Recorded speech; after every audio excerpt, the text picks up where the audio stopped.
बच्चों आइए जानते हैं कि आरोही और अवरोही क्रम क्या होता है। तो आपने सुना होगा आरोही पौधे। आरोही पौधे कौन से होते हैं? वो जो दूसरों का सहारा लेकर के ऊपर चढ़ते हैं। तो आरोही का मतलब होता है बढ़ना, यानी छोटे से बड़ा। स्टेप्स आपने देखे होंगे, सीढ़ियाँ। तो सीढ़ी कैसी होती है? इस तरीके से ऊपर की ओर जाती है। तो ये जो होता है आरोही क्रम होता है, यानी आरोही क्रम में हम छोटे से बड़ी संख्या को लेते हैं। और अवरोही क्रम क्या होता है? इसी का जस्ट उल्टा। इसी का जस्ट उल्टा जो है वो अवरोही क्रम हो जाएगा।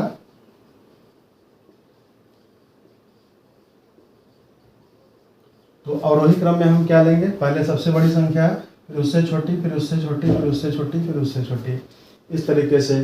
तो जैसे हम कुछ संख्याएं लेते हैं, मान लीजिए हमने कुछ संख्याएं ले ली।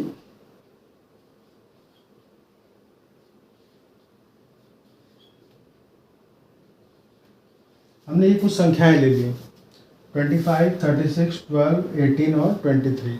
अब अगर इन्हें आरोही क्रम में लिखना हो तो हम क्या करेंगे? सबसे पहले सबसे छोटी संख्या को ढूंढेंगे। तो यहाँ पे सबसे छोटी संख्या आपको 12 दिख रही है। तो यहाँ आरोही क्रम क्या बनेगा? आरोही क्रम सबसे पहले आपको मिला 12। अब 12 से बड़ी संख्या कौन सी है इसमें? 12 के बाद आपको मिल रहा है 18। 18 से बड़ी संख्या कौन सी मिल रही है यहाँ पे? यहाँ पे आपको 23 मिला। इसके बाद इससे बड़ी कौन सी संख्या मिली? इससे बड़ी संख्या आपको 25 मिल गई। और इससे भी बड़ी क्या मिल रही है? 36। तो ये जो संख्याएं दी गई थी 25, 36, 12, 18 और 23, इनका आरोही क्रम ये हो गया। आपने सबसे पहले सबसे छोटी संख्या, फिर उससे बड़ी, फिर उससे बड़ी, फिर उससे बड़ी, और लास्ट में क्या है? सबसे बड़ी संख्या आपको लिखनी होती है। ये हो जाता है आरोही क्रम। और अवरोही क्रम में इसी का जस्ट उल्टा करेंगे। अगर इन्हीं संख्याओं को हमें अवरोही क्रम में लिखना होगा तो सबसे बड़ी संख्या हम पहले लेंगे, यानी कि 36 को हम पहले लेंगे, और ये चिन्ह जो है उल्टा लगाएंगे, यानी कि ये बड़ा है। और इसके बाद इससे छोटा कौन सा है? इससे छोटा है 25, फिर इससे छोटा है 23, फिर इससे छोटा कौन सा है इनमें? 23 के बाद है 18, 18 के बाद इससे छोटा कौन सा है? ये है 12। तो ये हो गया आरोही और अवरोही क्रम।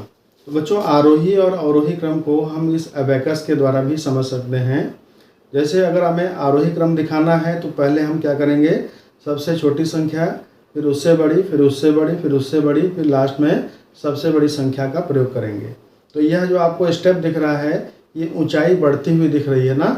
तो ऊंचाई बढ़ती हुई है, इसका मतलब ये क्या है? आरोही क्रम है। यहाँ पर संख्या 1 है, फिर 2 है, 3 है, 4 है और 5 है। अब इसी को उल्टा कर देंगे। हम स्टार्ट कहाँ से करें? 5 से, फिर 5, 4, 3, 2, 1। तो ये क्या हो जाएगा? अवरोही क्रम हो जाएगा। इस प्रकार आपने देखा आरोही क्रम और अवरोही क्रम।